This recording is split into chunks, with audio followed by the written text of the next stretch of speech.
तो दोस्तों again sir के अब तक एपिसोड में हम लोगों ने देखा था कि हमारा हीरो यूनची ये जान चुका है कि लैन शुरू असल में प्रिंसेस कांग यू है। और जब उसके पिता के साथ उसकी मुलाकात होती है तो पता चलता है कि उसके पिता के बॉडी के अंदर में एक ऐसा पैरासाइट है जो कि उसकी डैड को धीरे धीरे पॉइजनस बना के एक दिन मार देगा।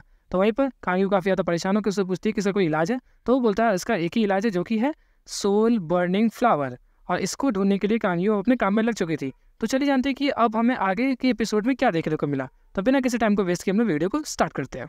तो प्रिंसेस कांग यू और हमारा लौंडा यूनची जब ये बात करते करते आगे बढ़ ही रहे थे तभी उन लोगों को पता चलता है कि तियानजियांग मैनर से दो लौंडे आए हैं जिनका नाम है लिंग यून और लिंग जी, जो कि उनको इन्विटेशन देने आए हैं उसके वहाँ के कंपटीशन के लिए। और जब वहाँ पर लिंग जी जो कि 16 साल का एक छोटा सा लड़का है प्रिंसेस कांग यू को दिखता है तो वो उसके ऊपर लट्टू हो जाता है। बच्चा है और लट्टू हो जाता है तो उसके बाद वो सीधा प्रिंसेस कांग यू को बोलने लगता है कि आप काफ़ी ज़्यादा सुंदर है, आप प्लीज़ मुझसे शादी कर लीजिए। तो ये देख के यूनची को थोड़ी सी जलन होने लगती है और वो बोलता है कि इतना छोटा बच्चा मेरी बीवी के ऊपर में लाइन मार रहा है। तो वो सीधा जाकर बोलता है कि ये ना किसी और से पहले ही पट चुकी है। तो वो लड़का एकदम गुस्सा हो जाता है कि आखिर किसने पटाया प्रिंसेस कांग यू को।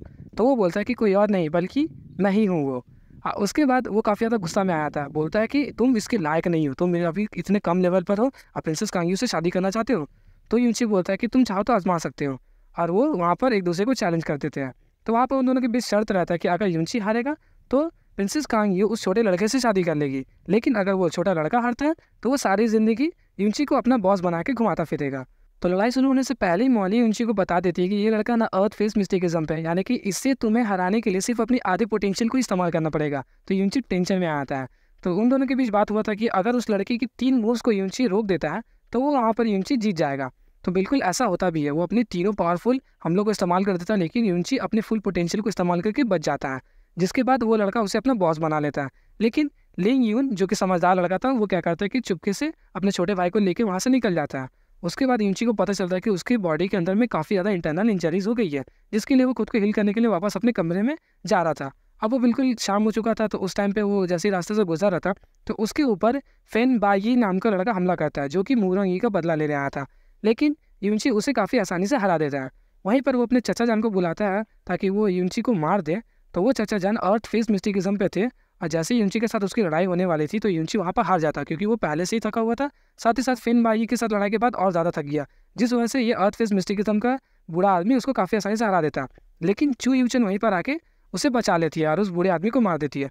साथ ही साथ यूनची भी उस फेन बाई को मार देता है और सीधा मारने के बाद पहुंच जाता है मूरंगी के कमरे में अपना वेशभूषा को बदल के। वो फेन बाई का वेशभूषा रख लेता है और सीधा उसके कमरे के अंदर एंटर कर जाता है और एंटर करने के बाद ही वहाँ पर जाके मूरंगी को भी मार देता है। और अब सुबह हो चुकी थी, यूनची अपने कमरे में बैठ के ड्रैगन ब्लड क्रिस्टल पिल्स को क्रिएट कर रहा था और उसे क्रिएट करते हुए चूयूचन ने देख लिया और देख के वो फिर से ज़्यादा शौक में आया थी क्योंकि यूनची के पास एल्केमी स्किल्स भी थी, ये उसे पता नहीं था। और फिर यूनची यहाँ पे बड़ा बड़ा भाषण देता है, लेकिन असल में एल्केमिक स्किल्स होने का सिर्फ एक ही कारण था जो कि था पॉइजन पर्ल, जिस वजह से उसे एल्केमी स्किल्स भी आती थी।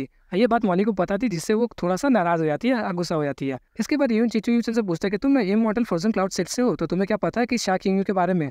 तो फिर वहीं पर चूयूचन बोलते हैं कि हाँ शा किंग के बारे में मुझे पता है, वो ना काफ़ी ज़्यादा टैलेंटेड लड़की है और वो इस साल तियानजिन माना के कंपटीशन में भाग लेने वाली है। तो यूनची सुन के काफ़ी ज़्यादा शौक में आया था। वो चूयूचन से पूछने लगता है कि वो तो सिर्फ 18 साल की है तो इस कंपटीशन में कैसे भाग ले सकती है। तो फिर वहीं पर चूयूचन उसे बताती है कि असल में शा किंग की जो पोटेंशियल है वो ना काफ़ी ज़्यादा है और पिछले साल जो जीता था लिंग यून ये ना उससे भी ज़्यादा पावरफुल हो चुकी है इस साल। तो इस बात तो कंफर्म है कि तियानजिन माना के कंपटीशन को सिर्फ एक ही लड़की जीतने वाली है जो कि है हमारी शा किंग यू। और इसके बाद चूयूचन पूछती है कि आखिर तुम्हें शा किंग यू के बारे में इतना कुछ कैसे पता है। तभी यूनची वहीं पे कहता है कि हम दोनों बचपन में साथ में एक ही सिटी में रहते थे, जिस वजह से मुझे उसके बारे में थोड़ा पता है। उसके बाद वो चूयूचन से कहता है कि मैंने सुना कि शा किंग यू की ना किसी लड़के से शादी हो गई थी। तो फिर यहाँ पे चूयूचन जो बात कहती है वो सीधा जाके यूनची के जहन में लगती है। वो कहती है कि वो लड़का उसके लायक बिल्कुल नहीं था, वो बस अपने पिता के वादे को पूरा करने के लिए उस लड़के से शादी कर लेती है। साथ ही साथ वो लड़का किसी काम का भी नहीं था, वो तो कल्टीवेट भी नहीं कर पाता था मैंने सुना है।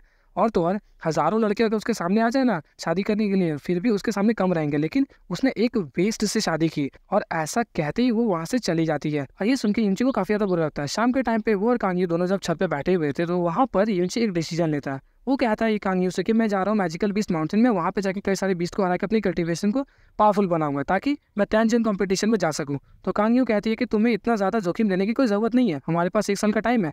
लेकिन यूनची चाहता था कि वो अपनी कल्टीवेशन को जल्दी से जल्दी इनहांस करे और उस कंपटीशन में जाकर प्रूव करे कि वो शा किंग यू से कम नहीं है।